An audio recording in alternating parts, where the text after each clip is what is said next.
সবাইকে স্বাগত জানাচ্ছি দৈনিক খবরের কাগজের এই ডিজিটালে। দর্শক, এই মুহূর্তে রয়েছি দৌলতদিয়া ফেরিঘাটে।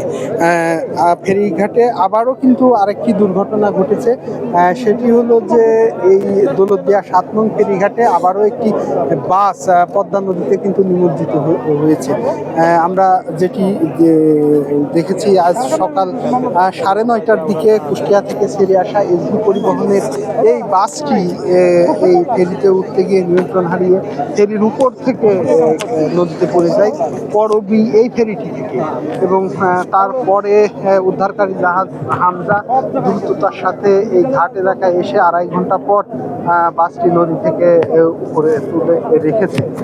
একটি বিষয় জানিয়ে রাখি যে গত 25 মার্চ 3 নং ফেরিঘাটে সৌহার্দ্য পরিবহনের বাস কিন্তু নিয়ন্ত্রণ হারিয়ে পদ্মায় নিমজ্জিত হয়, এবং সে ঘটনায় 26 জনের প্রাণহানির ঘটনা ঘটে, এবং তারপর 2টি তদন্ত কমিটি হয়। ঘাট ব্যবস্থাপনায় তারা বেশ কিছু সুপারিশও প্রণয়ন করে, এবং যার অংশ হিসেবে পুলিশ প্রশাসন এই যে এই ঈদের আগে থেকেই ফেরিতে কোনো যাত্রী ওঠার সাথে মানে বাস ওঠার আগেই যাত্রীদের ফেরি থেকে নামিয়ে দেয়, এবং এর জন্য মাইকিং প্রচার সবসময় তারা এই কাজটি করে থাকে। আজও বাসটি যখন এই দৌলতদিয়া 7 নং ফেরিঘাটে আসে তখন কিন্তু এই পুলিশের পক্ষ থেকে সমস্ত যাত্রীদের নামিয়ে দেওয়া হয়, এবং যাত্রীরা কিন্তু হেঁটে হেঁটে ফেরিতে ওঠার প্রক্রিয়ায় ছিল।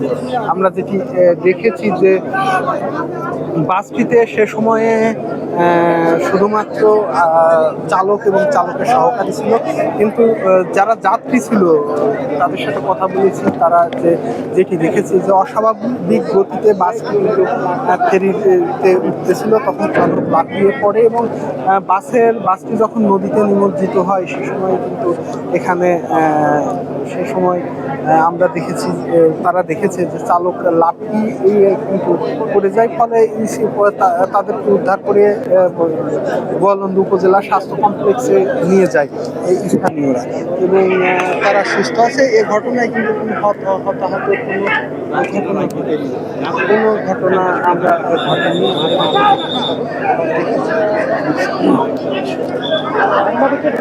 এইখানে এই ছিল মূলত ঘাট পরিস্থিতি। খবরের কাগজ, নিখাত, নির্ভীক, নিরপেক্ষ।